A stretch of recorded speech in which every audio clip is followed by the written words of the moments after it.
Good morning. I hope this message finds you well on this beautiful Wednesday morning.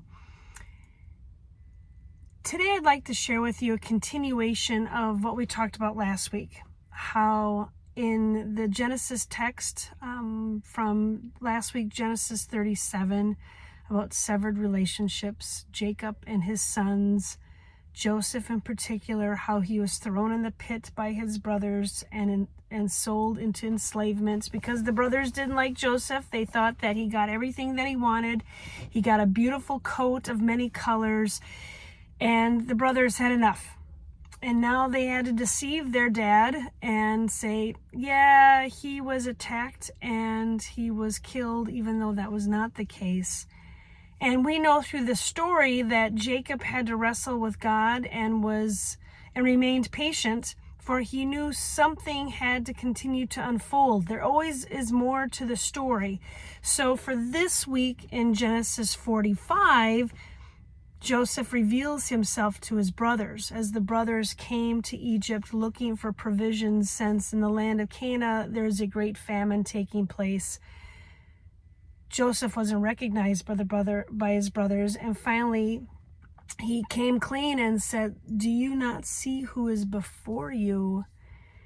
And it became less about, oh, look at me, look at Joseph, and more about God's provisions, because in the midst of this story, God remained present. God didn't go anywhere. Sometimes we like to blame God and yell and scream, "God, where are you?" And yet through this story, God remained. And God remained so much that Joseph was able to be revealed, that Joseph was able to assist his family. Joseph was able to get his family moved to Goshen so that they could then have the provisions that they needed. This story is helpful for me to think about how reconciliation, wholeness, mercy, elements of forgiveness can continue to happen in our world. I am mindful that it's going to be a pretty rocky political season, especially with the recent indictments that have come out from President Trump, from the elections that are the election campaigning that's taking place, especially in Iowa right now. There's lots of movement going on, and in some ways it feels as though we are placed in a pit. And how can our country go through this again when it was so divisive last time?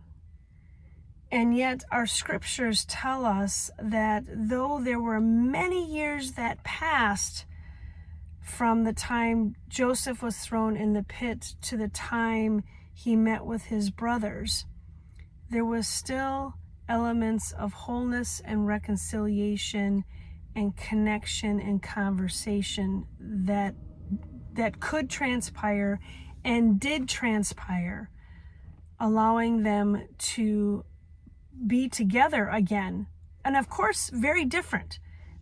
Joseph was changed because of his experience, and his brothers were changed because of their experience post-Joseph.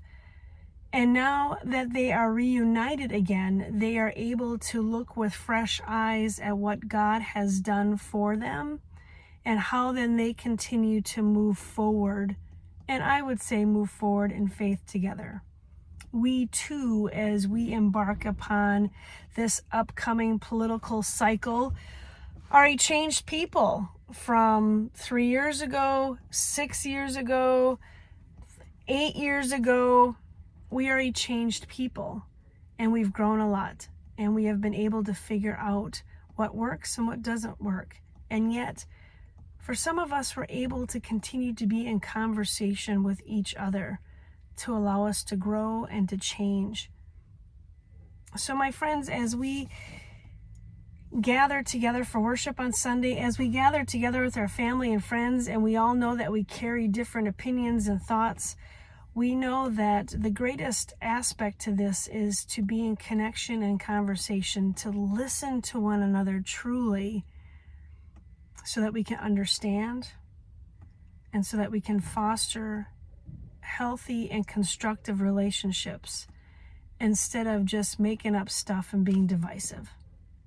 My friends, I hope that we can continue to grow and to be changed as we have been changed, especially since the pandemic. But let us continue to grow and to change in ways that we might not have imagined, and yet we can continue to do so together by listening and knowing that God is present with us in this time. I hope that you are able to find moments of joy on this day. May God's light and love be with you, and I look forward to seeing you real soon.